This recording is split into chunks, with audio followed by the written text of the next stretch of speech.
Dans cette démonstration, nous allons voir à quoi servent les serveurs variables, ce qu'on appelle serveurs variables. On sait tous que lorsqu'on se connecte sur un nom de domaine, quand je tape par exemple www.hotmail.com, il y a un certain nombre d'informations qui seront envoyées à partir de mon ordinateur vers le serveur. Parmi ces informations, la langue de mon système d'exploitation, le type de navigateur, mon adresse IP. À partir de mon adresse IP, il peut connaître le pays. Si jamais il y a des préférences qui sont enregistrées, par exemple des cookies, il va recevoir tous ces cookies. Si jamais il y a la validation d'un formulaire, il va recevoir toutes les données qui sont à l'intérieur de ce formulaire, soit par la méthode POST, soit par la méthode GET. Ce qui fait qu'il y a un tas d'informations qui sont envoyées à partir de mon poste vers le serveur lorsque je tape tout simplement www.lenondedomaine.com. Il n'y a pas que www.nondomaine.com qui sera envoyé, mais il y a beaucoup d'informations qui seront envoyées. Et nous, on va voir comment le serveur il peut exploiter ces informations. Par exemple, on a deux écrans. Un écran qui est spécifique pour les ordinateurs qui ont une très grande résolution. Et un écran qui est destiné aux utilisateurs qui ont des petites résolutions. Les données ne doivent pas être affichées de la même façon. On ne va pas utiliser la même master page pour telle résolution et une autre master page pour une autre résolution. D'accord? Pour cela, il faut pouvoir récupérer la résolution. Si jamais quelqu'un se connecte à partir du Maroc, je veux afficher la page en français. S'il se connecte à partir de l'Espagne, je veux l'afficher en espagnol. Ok? Directement, sans qu'il n'exprime le choix de sa langue. Automatiquement, je vais le reconnaître. Alors, dans un premier lieu, on va essayer d'exploiter les serveurs variables dans une boucle. Alors, je viendrai dans ma page default ici et je vais aller vers page load juste pour voir quels sont les serveurs variables qui existent.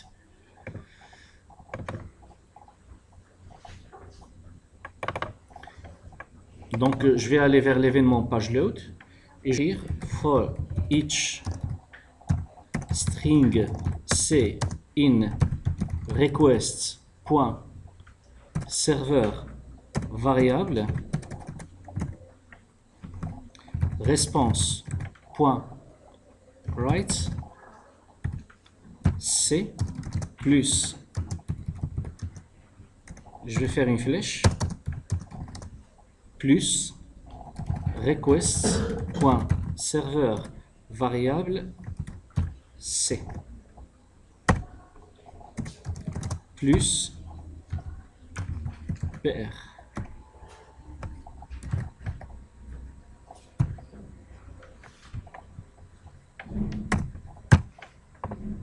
Voilà. Donc pour chaque c dans les serveurs variables, qu'est-ce qu'il va faire? Il va m'afficher le nom de la variable et sa valeur. Donc C qui existe à l'intérieur de la collection serveur variable et qui existe à l'intérieur de l'objet request. Request représente quoi? Représente le client. Il représente le client. Donc il va afficher ça plus un retour à la ligne et on va voir ça sur le navigateur. Normalement, je vais les avoir ici, dans l'entête de ma page.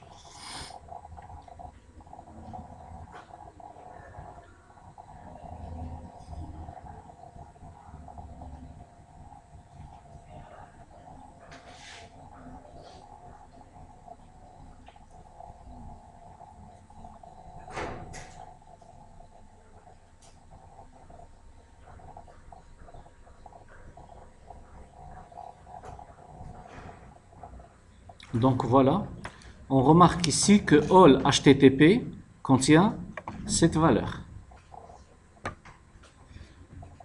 All row contient cette valeur.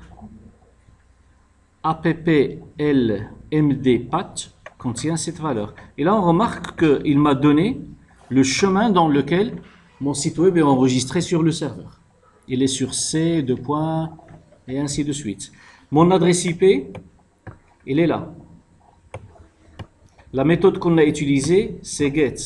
Le nom du serveur, il est là. Le nom du domaine, il est là. Le nom du navigateur, il est compatible avec Mozilla,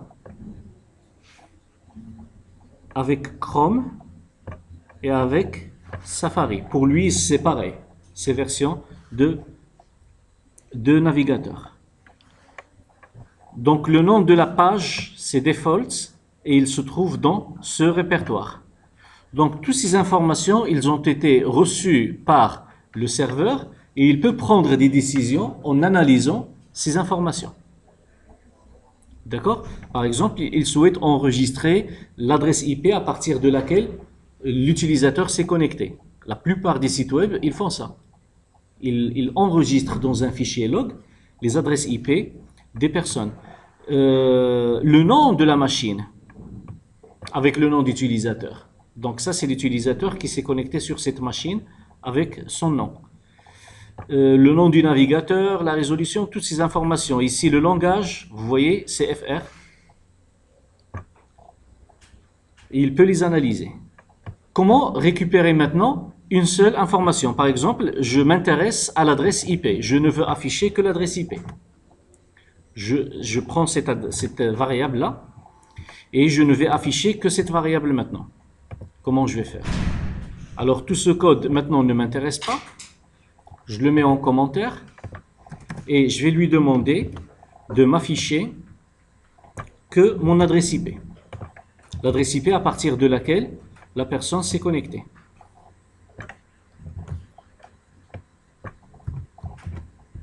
Donc là, qu'est-ce que je l'ai demandé?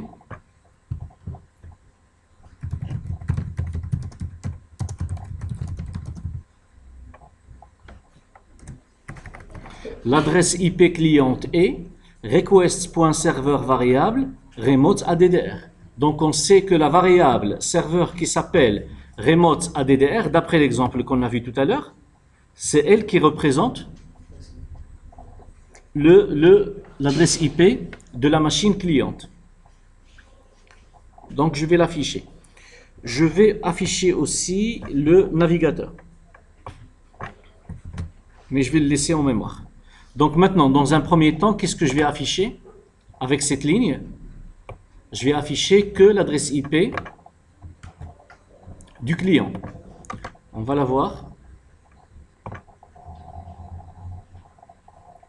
Donc, qu'est-ce que j'ai ici? L'adresse IP cliente est. OK? Je veux afficher que le navigateur. Qu'est-ce que je vais faire?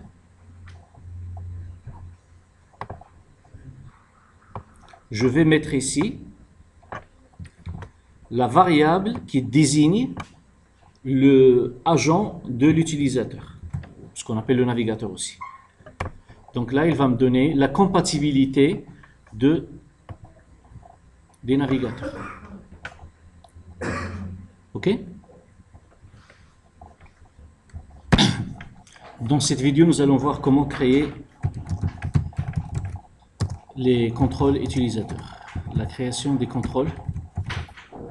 Excusez-moi, des contrôles utilisateurs. Alors, qu'est-ce qu'un contrôle utilisateur? On sait tous que dans la boîte à outils, nous avons un certain nombre de contrôles qui existent déjà. D'accord? Qui sont installés avec Visual Studio ou qui sont installés séparément à partir d'un fichier DLL. Donc là, sur notre boîte à outils, on va les retrouver. Il y a la zone de texte, il y a le bouton, il y a le label. Ce sont tous des outils qui existent déjà à l'intérieur de notre environnement de développement.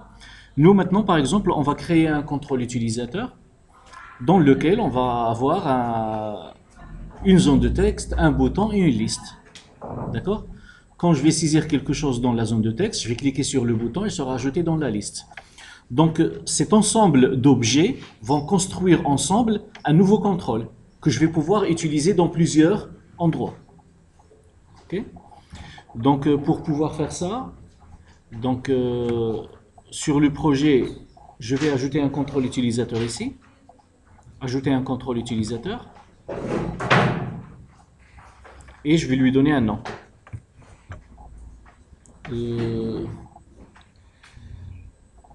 My list box. Je l'ai appelé ma list box, par exemple. Voilà, donc on remarque que l'objet n'a pas de fenêtre, donc c'est juste un espace dans lequel je vais insérer textbox, le bouton et la liste box. Et bien sûr, je peux programmer tout ce que je souhaite à l'intérieur de cet objet tel qu'on le programme avec la programmation traditionnelle que vous connaissez tous.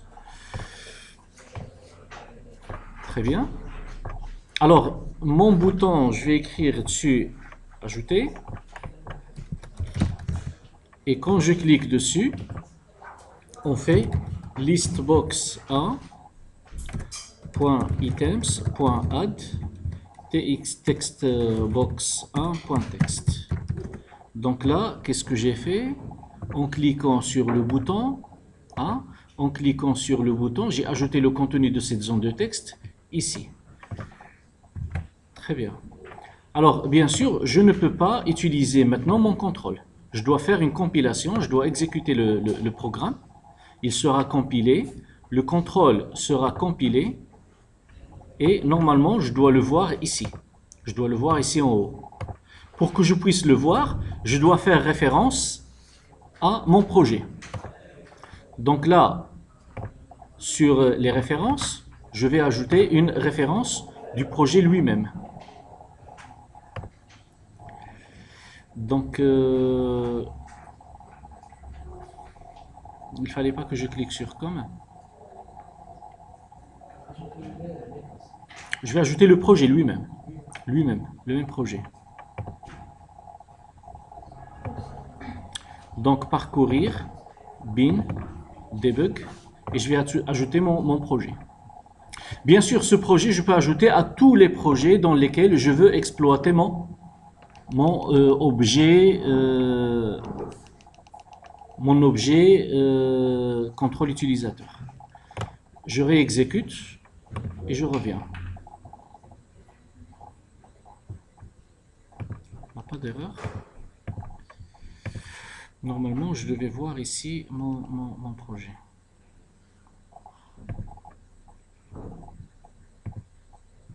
Non, excusez-moi. Je vais aller à une forme. Voilà, sur la forme, j'ai ici MyListBox. OK? Là, je suis dans une forme et je peux faire glisser mon objet dans la forme. Et là où j'aurai besoin de cet objet, je ne fais que le glisser et l'ajouter, et il sera ajouté comme étant un objet complet. OK? Par exemple, la recherche ou l'accès à un truc, ce que je vais taper ici sera ajouté là, ce que je vais taper ici sera ajouté là. OK? Donc ce sont des objets, et si jamais dans mon projet j'ai un nouveau formulaire dans lequel je veux ajouter la même chose, MyListBox, elle est là, et en exécutant, bien sûr, il faut que je change. Quoi, il démarre à partir de forme 2 et je vais avoir mon objet. Maintenant, supposons que je vais enregistrer tout ça et je vais créer un nouveau projet dans lequel je veux exploiter ce formulaire. Donc, projet de test. Comme on l'avait vu tout à l'heure, je vais aller vers référence parce que ici, j'ai pas l'objet contrôle utilisateur. Je vais aller vers les références, je vais ajouter une référence qui pointe vers le projet que j'avais créé tout à l'heure. Donc sur les projets, je l'avais nommé contrôle utilisateur.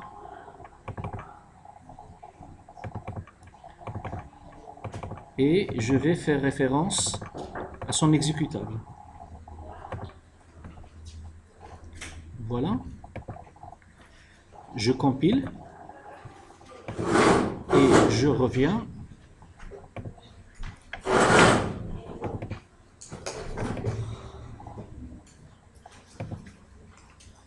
Normalement, je dois trouver ici mon contrôle utilisateur.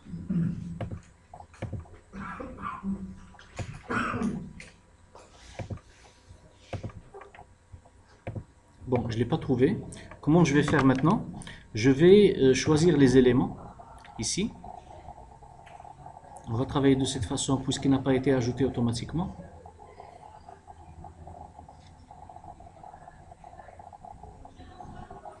Cette étape, ça prend un petit peu de temps.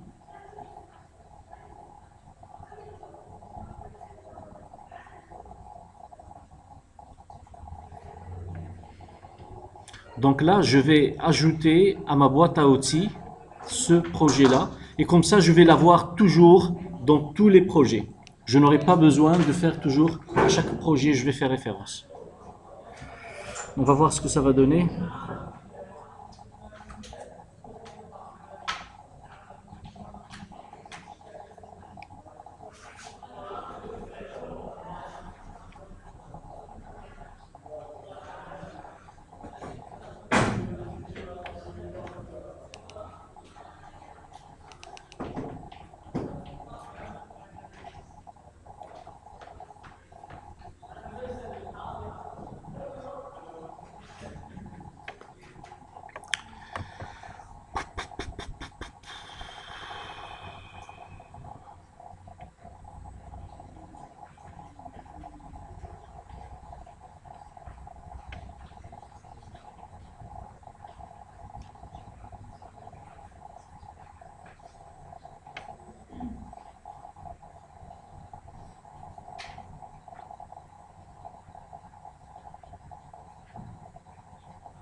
Le fait de l'ajouter ici, en attendant que ça charge, le fait de l'ajouter ici, il va me permettre d'ajouter les objets par code. Mais pour les ajouter à partir de là, on va voir. On va voir, on va parcourir. Et on va aller vers Documents, Visual Studio, Projects, Contrôle utilisateur. Et je vais essayer d'ajouter l'exécutable. MyListBox, vous le voyez bien ici? MyListBox.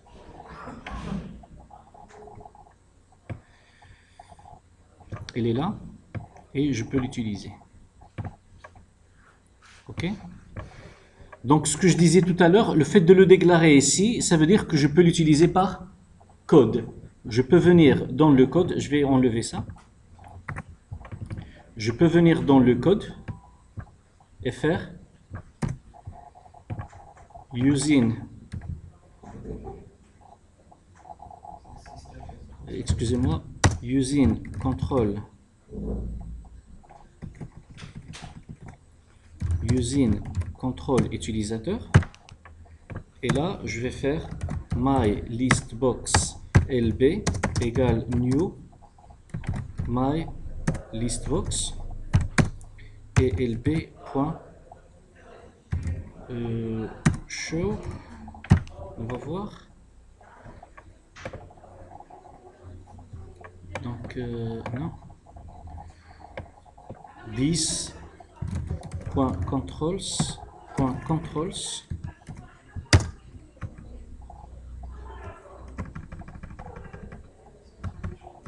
controls.add lb.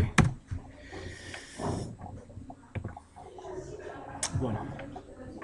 Donc là, qu'est-ce que j'ai fait? Je l'ai ajouté par code. Je l'ai ajouté directement par code. Si je n'arrive pas, je le répète, si je n'arrive pas à l'afficher ici, même si je vous ai montré tout à l'heure la méthode comment le faire, hein, qu'est-ce qu'il faut faire? Il faut l'ajouter par code. Comment l'ajouter par code? Il suffit d'ajouter la référence ici, de l'utiliser avec using, c'est le nom du projet, et puis après déclarer un objet et l'ajouter au contrôle de la classe en cours ou ce qu'on appelle la fin. Voilà.